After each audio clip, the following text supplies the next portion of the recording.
Hello, everyone. Today I am interviewing the notorious Bart Kay, famously known for his inventive language and no-nonsense approach to how we interpret the science. And today we are going to talk about the science behind the placebo effect and the physical pain, and also his guest appearance in the Wired for Healing Gut-Brain community. So welcome to the show. Thank you. Pleasure to be here. Thank you for inviting me. You're more than welcome. So let's talk about the placebo effect. Can you explain what it is and how it's used and viewed upon in scientific circles?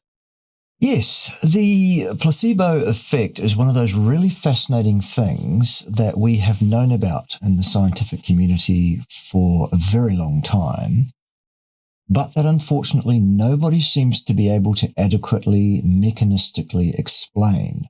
What underpins this phenomenon? Why does this occur? How does this occur? For those that don't know, the placebo effect is if I give you a pill and tell you that this pill is a miracle cure for purple hair, for example, you might take that pill and believe that it's a cure for whatever it is I told you it was a cure for. It's obviously not going to work on purple hair, but for some physiological variable. Maybe I told you it's a cure for feeling sick. It's a seasickness cure, shall we say, or a road sickness cure. And I give you this pill and it actually contains nothing that can possibly have any effect on road sickness at all. But because you believe that I've given you a pill that will solve your road sickness issue, your road sickness symptomology does indeed measurably abate. It is thought of, the placebo effect, it is thought of as a form of operant conditioning, actually, which, if you don't know that story, is there was a bloke called Pavlov who was training his dogs. And what he did was every time immediately before he fed his dogs, he would ring a bell, ding, ding, ding, ding, ding, and then feed the dogs. He did that for X amount of time. And then after a while, what he would do is randomly, he would go ding, ding, ding and ring the bells without any intent of feeding the dogs at all. But the dogs would begin to salivate and carry on like they were going to be fed, because that is what their brains had become trained or conditioned to expect. They associate the ringing of the bell with they're going to be fed, and there is an actual physiological response, the production of saliva, the changing of the behavior of those animals, in a way, the excitement around being fed. So that's what the placebo effect is. That's what it's thought to be. That's how it's thought to work conceptually, but the mechanism, who knows? The brain is a fantastic, vastly complicated organ capable of quite stunning tricks, if you like. The brain has absolutely the capacity to bring physiological responses into being by merely expecting that such a thing is so and making it so. For example, I give you a sugar pill that will have no effect on your road sickness and you start feeling better about traveling in the car because I told you that the sugar pill I gave you was a road sickness cure. Your brain believed it. Your brain brought that into being and had an effect on your actual physiological responses, such as to reduce that symptomology. So from that point on, once it was discovered in science, what we started to do is to compare treatments to a placebo. Because in order for us to say this treatment definitely physiologically works, the effect of the treatment has to exceed that of a placebo. So that's kind of the history behind all of that. It's fascinating. It's something that scientists need to be aware of and put into their research designs, but there is no one that can really explain this, the mechanism of it. How does that work? We don't know. Okay, so we could actually say that the placebo effect is the mind's ability to either heal or destroy itself or its body, which is kind of trippy to think about, given that what we've been brought up to believe, and that we always have to have a pill for something to change rather than doing it with our mind. Absolutely. Yeah, you're quite right. I mean, and the nocebo effect is, along the same lines. I don't know if you want to talk about that one as well, but.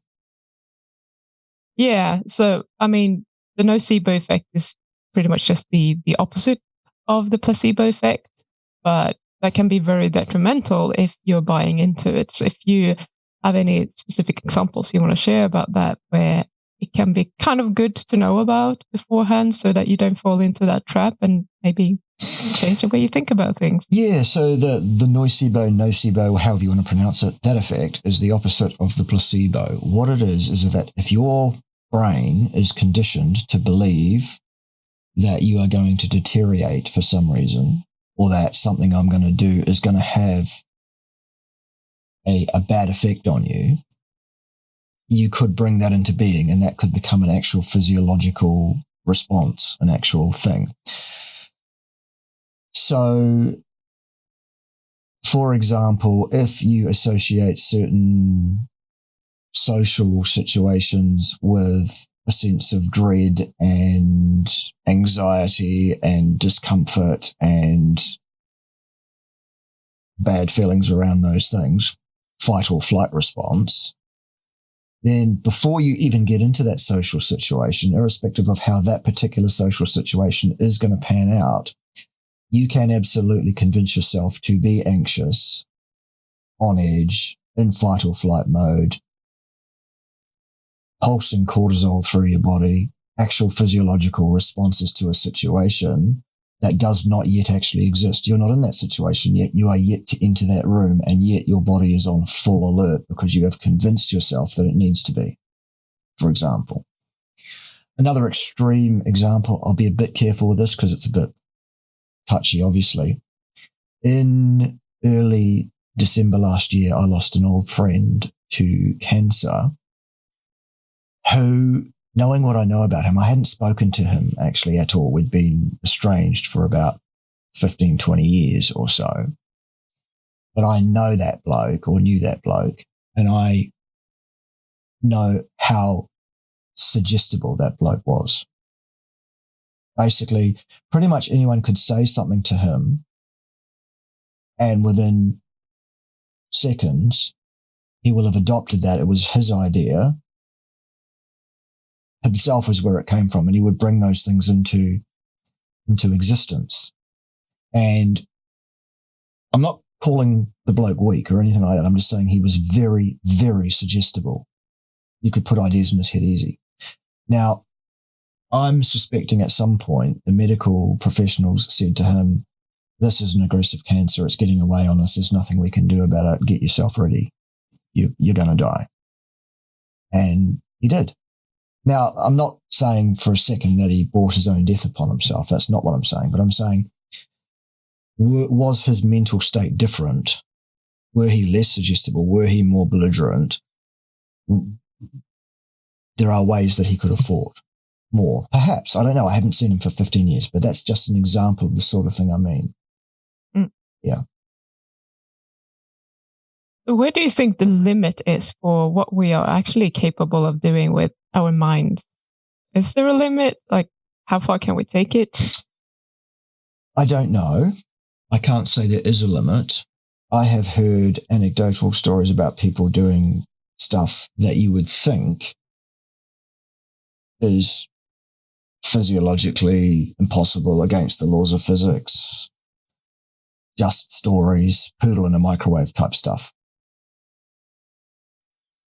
All I can comment on with that is how far I think a person can go with their mind, and what a person can achieve by moderating their mindset, their thought processes in a planned, deliberate way. And I have seen incredible things achieved over a period of time by a person who decides and makes it their major definite purpose to achieve a certain thing, be that in business or with their health, with their fitness or body composition, achievement in sport, the ability to play a musical instrument, singing, all sorts of fields of life that I've been involved with in my now 51 trips around the sun. People can do amazing things. People are incredible. Do you have any stories, especially when it comes to health, that you can share with us? Well, I believe that my adherence mostly to a carnivorous diet and my religious consumption of the stem cell support nutrition that I believe in very fully and support very fully. I believe those things have been very helpful, extremely helpful in my physical health, in my mental health a bit as that relates to inflammation, etc. However, there is a certain hard wiring in my brain, a certain presentation, which is generally referred to as a particular form of autism on that particular spectrum. There is a definite concerted effort that I have to put in to moderate my lizard brain immediate, how I want to react to the universe and to others in it and to people that I interact with on a daily basis, etc. If I just allowed myself to behave according to my first instinct without filtering it, without making a concerted, planned and definitive effort to be more human, then I think my relationships with others around me would be vastly worse than they are, frankly. My natural, what I often do on my YouTube channel when I'm presenting is I let some of that stuff out as a play acting caricature on myself sort of thing, for clicks, for, what's he going to say this time, so that people want to watch my videos and stuff. It works really well. People enjoy it. They get what I'm doing. But I can actually turn off the camera, stop recording, and flip a switch with planning and malice aforethought and become the person that I want to be, should I choose to, depending on what others are doing around me. It's reactive, That's not the mind Jedi tricks that we're talking about. These are not the droids you are looking for. Yeah. So Yellow Ted is our king and savior. When it comes to actually healing different health conditions, did you have anything specific in that area? Because that's a lot of what we are trying to achieve in the community. And maybe if you have something that you like to share that people can ask you about when you come on as a guest speaker. Absolutely, sure. I think that it's very clear that there are very strong inferences that we could suggest, look, a person absolutely can have an effect on how their body physiologically presents in terms of something like their cortisol level, their inflammation status, all of those things. I think a person absolutely can have effect on those very real physiological things by managing their mindset. I really do think that's possible.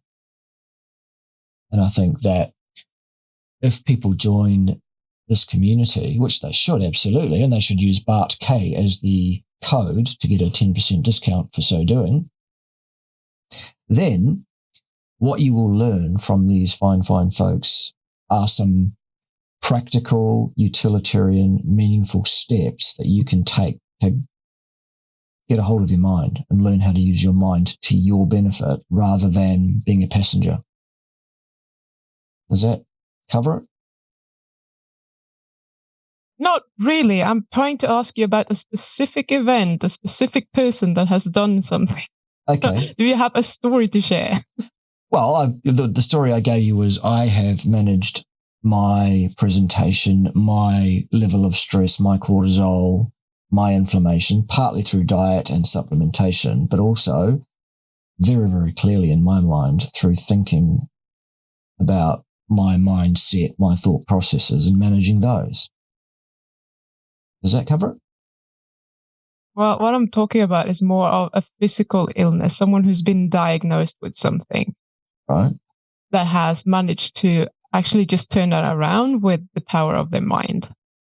Well, it's hard to say because, I mean, obviously when I'm talking to clients, I have them do all three things. I have them consume the right diet, I have them take the right supplements, and I have them think about their thought processes. If there's someone you've got in mind, tell me who you've got in mind and tell me which story it is. But no. Okay. So the answer is... I was thinking, I'll ask you about it in a second, but for now, no. All right. Fine. I didn't get the memo. Sorry. So I think every case, every client I deal with, everyone I speak to, I think every one of them has an effect, positive or negative, depending on what their mindset is. I have clients that I speak to month on month that are doing 2 out of the 3 things right. They are eating the right diet. They are consuming the right supplements, but their mindset is negative. Their thinking is stinking and they're going backwards. And I'm like, well, this is important. This is a trinity. You need to get all 3 of these things right. Yeah. That's the thing. That's what we are mostly doing in the community, is mostly that we are focusing on the mindset and how to calm your nervous system down on a basic level, even the subconscious mind. And then when you come in, people can just ask you about the other 2, which is more of your focus. Yes. So let's talk a little bit about like physical pain. Like often we think that there has to be like a structural issue of some kind for us to feel any physical pain, but that's not actually the case. So someone might have a slipped disc or something. They may or may not feel physical pain. Some people won't even feel any physical pain until they had an MRI scan or something, and then they start feeling physical pain. So what's actually going on in these cases, and how do we know, like, what is pain? How do we know whether pain is what's happening? Pain is physical pain, the sensation of pain, the perception of pain is a truly fascinating, it's an incredibly fascinating field. I'll tell you a few stories before I get into any kind of technical explanation of what's going on as far as we understand it. Here's one of my own experience from recently. About 11, 12 weeks ago, somewhere in there, I was playing cricket one Sunday afternoon in the Old Men's Social Cricket League, grade 3. And perfectly normal situation, nothing out of the ordinary. I'm standing there batting, ready to hit the ball. The bowler comes in, bowls me the ball. I step forward, hit the ball as I normally do, play a great shot through the covers. Yes, there's a run there, I said. Pushed off with my left leg to start running the 22 yards to the other end of the pitch, which is how you make a run. And the second I pushed down with the ball of my left foot, I felt a sensation. It was not pain. It was a sensation of impact. It was like the backstop, the wicketkeeper. It was like he had run through to where I was batting from where he was backstopping and swiped out my leg, kicked my leg out from under me with his foot or something like that. It was that kind of sensation. Or maybe, something solid but not really solid. It's just been whacked around the back of my leg or something. And I thought, well, this is some kind of joke. This is obviously not in the game. You don't do that. What the hell is going on here? So I'm lying face down in the middle of the pitch because I've lost my footing entirely. I've had my leg kicked out from under me as far as I'm concerned. I'm swinging around to say to this guy, what are you doing? What's going on here? That's not what we do in this game. And there's nobody there. He's still stood back where he should be. And I'm like, I actually said to the bloke, what on earth has just happened? And he said, mate, you've just done your Achilles tendon. And it was at that point that the searing pain hit me. And I went, oh yeah, that's what's happened. Bang. So while there may be physical things that would cause pain, like damage to your tissues, I've ruptured my Achilles tendon, the experience of pain is very much a subjective experience. Pain is the interpretation that your brain will make of an impulse coming from a nervous feed into the central nervous system from somewhere peripherally, for example, to let you know that something is wrong, there is pain here, you need to react in a certain way. In the heat of the moment, before you realize what's happened, there is no pain. You wonder what's happened. You ask the bloke, what the hell's just happened? You've just ruptured your Achilles tendon. I heard it snap, he said. Ow, bam. The brain goes, okay, now you know what's going on, and is able to receive that input to rationalize in some way what the hell it is, and to tell you, right, now you need to pay attention to the fact that you are badly injured. You must now stop what you're doing. And that's what that pain signal is designed to do. It's designed to tell you that that area of your body is now no longer fit for service, sort of thing. So that's one example. Here's another example. For about 5 years or so in my late 30s through to my middle, early 40s, I was a sufferer in a quite serious way of fibromyalgia. That's what I was going to ask you about. Right. Good. Okay. So is that what you were suggesting I should talk about having solved? Great. Thank you. You should have just said, because I'm not a mind reader.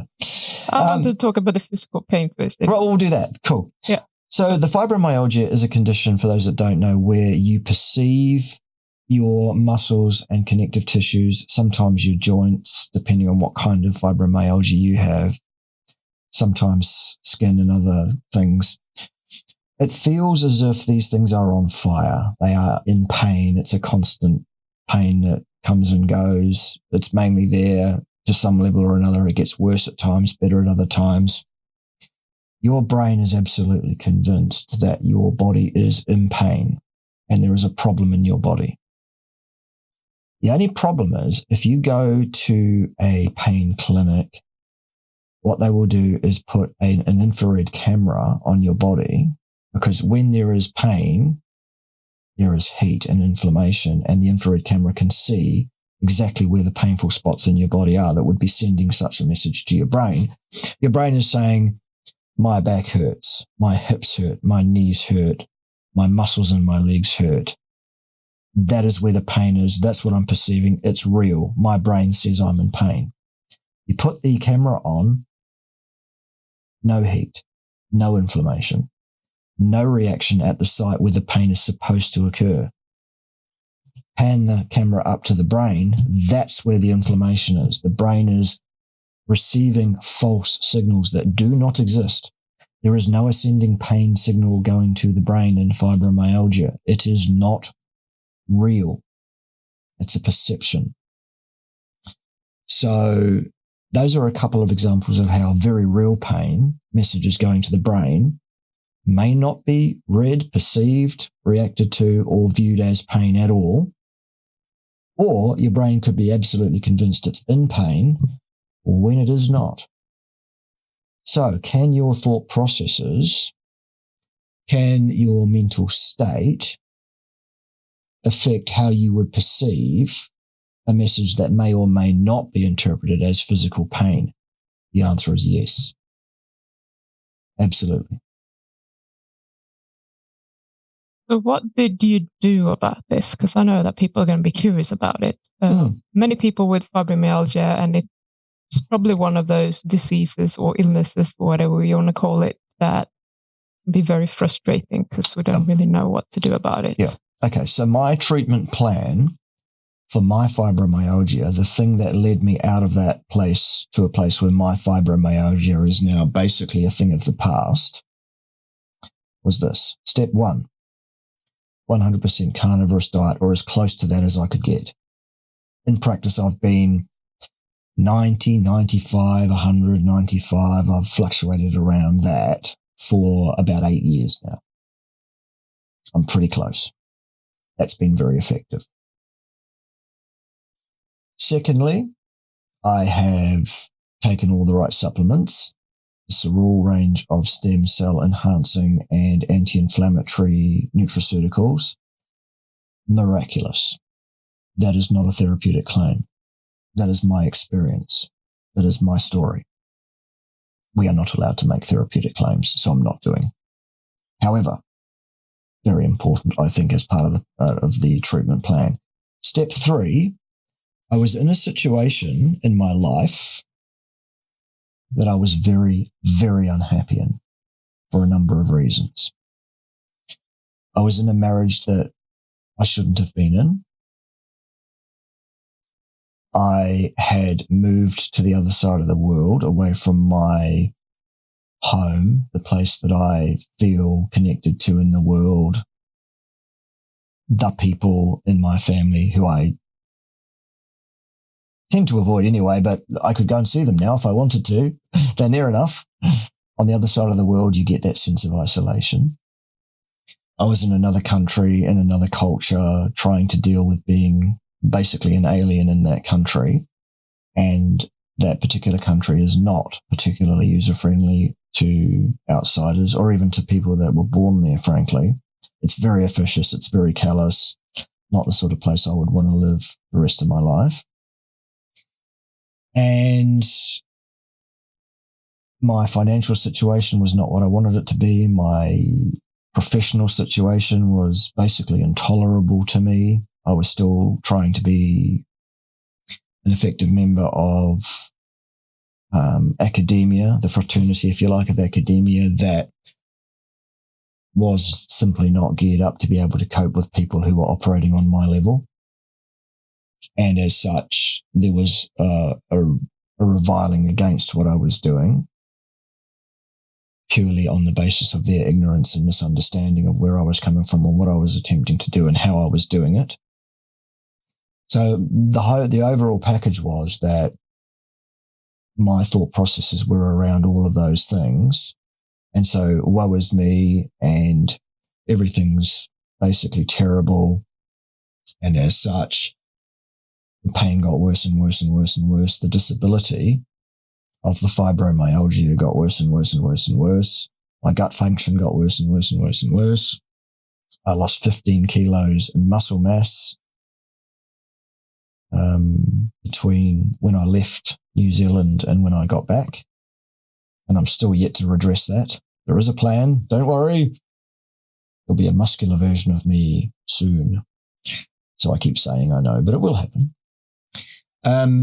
But that was the third part of that trinity of factors I needed to get under control in order to resolve my pain situation, my fibromyalgia situation, my gut function situation, my mood, psychological state, my autism spectrum presentation, the whole thing. So yes, diet, important, vital. You must get your diet right. There's no two ways about that. You must look after your renewal and repair system, your stem cell system, your anti-inflammatory supplementation. Absolutely. In my mind, you must do that.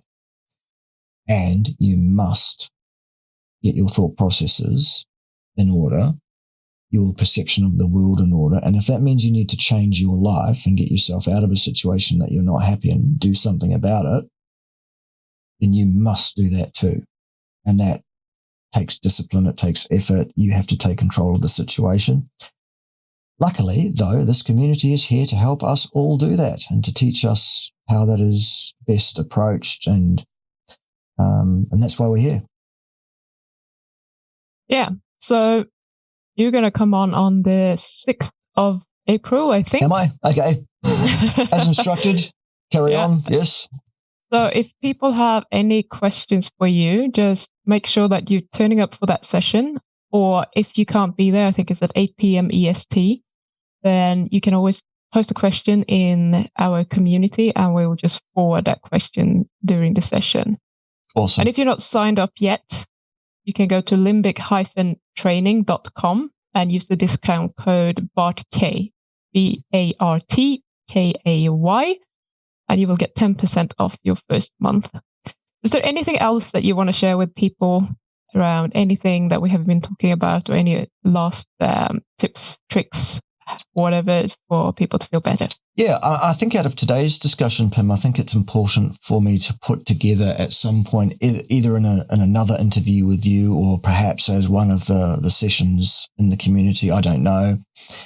But I think we should do a video on the actual mechanics of how pain messages are generated, transmitted, what the integrative systems are, how neurons interact with each other, neurotransmitters, the neural network, all of that, how it actually works, how it is that you possibly could have pain signals that don't mean pain to your brain and have pain in your brain that doesn't have signals telling you that you should. I think that'd be great to do. Further to that, I think people absolutely need to join this community. My goodness, the price, the cheapness of getting involved in such an important community to help people with that third most important, the third of the three most important things to do to get your life under control and within your sphere of influence once more. I think it's crazy that it's as cheap as it is. I'm glad that it is because it makes it accessible to everybody. And I think as such, we need to thank the guys that have put this together by supporting it. You need to join. And you can have an extra 10% off if you just use the code BARTKAY. Yeah. Can't say fairer than that. Absolutely. I mean, that was part of what we wanted to do. We wanted to make it affordable to pretty much anyone. Most healing communities, they have 1 or 2 classes per week, maybe. Some of them have 2 per month, charge up towards $400 per month for that. And we're just $75 minus 10% this month. So it's a no-brainer. And I'm going to tell you that we just had March was free and we had lots of people taking part and we had a survey out and we were asking people what results they've seen in just 3 weeks. And it's remarkable. People sleep better. They lose weight without changing anything. They have less pain. The outlook on life is much better. There's so many things that happens very quickly. But when you're trying to heal something like, say you have fibromyalgia, that's not going to be happening in 2 weeks, but you might start seeing some progress in a couple of weeks only. So it's really encouraging to see what people have actually managed to achieve in just a few weeks. So it's cool. Awesome. I'm looking forward to participating in a peripheral way and helping out with 1 or 2 sessions here and there. I'm really hoping that my community gets behind this. Seriously, boys and girls. Okay, get behind this. This is the value in this is vastly, vastly above what you're being asked to pay for it. Don't take the piss. Get involved, and we'll see you there. Yeah, thank you so much for being here. All right, have a my good pleasure. day. Cheers. Bye. See ya.